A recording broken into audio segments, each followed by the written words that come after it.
When the narrator receives a text from Dave, realizing the man hiding with them in the basement matches the description of the shooter. The shift from a seemingly harmless situation to the sudden, terrifying recognition that the man next to them is dangerous creates a heart-pounding, suspenseful twist. The subsequent chase and narrowly escaping a gunshot heighten the intensity, leaving readers on edge and amplifying the sense of danger and uncertainty.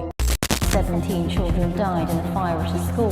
The Northern Ireland Ambulance Service has declared a major incident. Georgia, about 50 miles northeast of Atlanta. Hello guys, welcome to my YouTube channel. Today, I've brought you 2 creepy school lockdown stories inspired by true events. So, let's get started.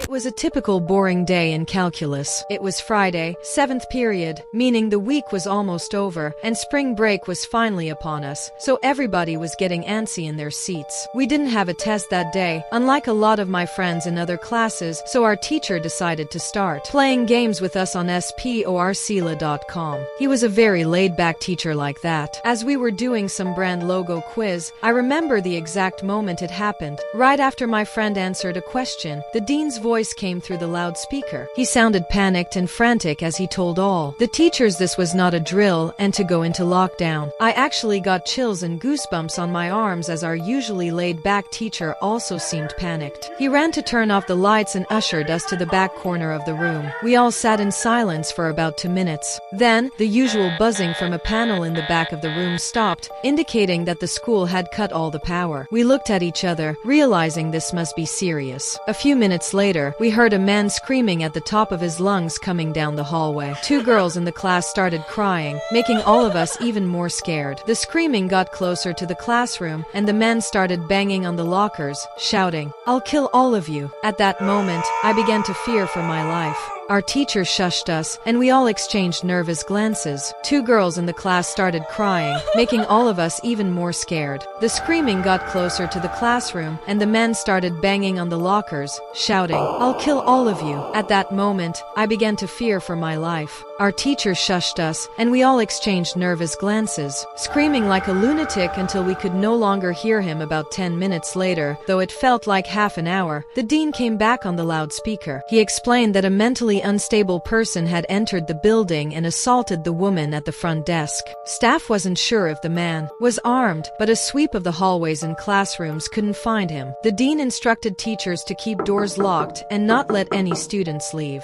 The most disturbing part, however, was that later that night, a janitor found the man sleeping in a storage closet. Rumors spread that the man had a .44 Magnum sticking out of his pocket. The janitor may have left the closet door open because, by the time police arrived, the man was gone. None of us knows if he was ever found, but I like to think he's getting the help he needs.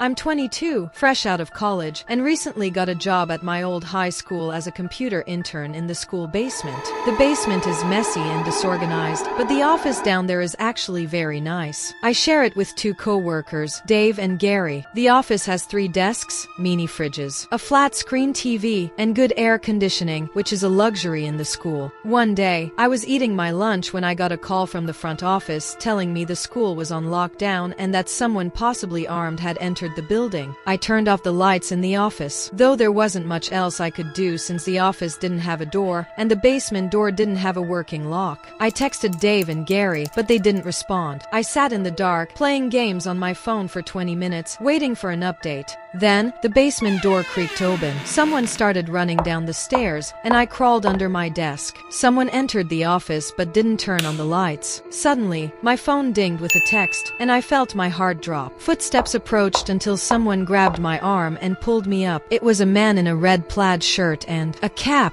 He said, "It's okay, I'm just hiding with you." When I asked what was going on, he ignored my question and asked if there was an exit in the basement. I said yes, but before he could move, I asked who he was. He explained that he was picking up his son when a teacher told him to hide. Then I checked my phone. The text was from Dave, some guy with a gun shot Mr. Buckley. He's wearing a red shirt and a hat. "Whatever you do, don't come upstairs." I looked at the man, realizing he fit the description. Panicking, I ran for the stairs. A gunshot echoed through the basement, but the bullet missed. Thankfully, police were waiting at all exits and caught the man when he tried to leave. Mr. Buckley survived the shooting, but to this day, no one knows what caused the man to attack him.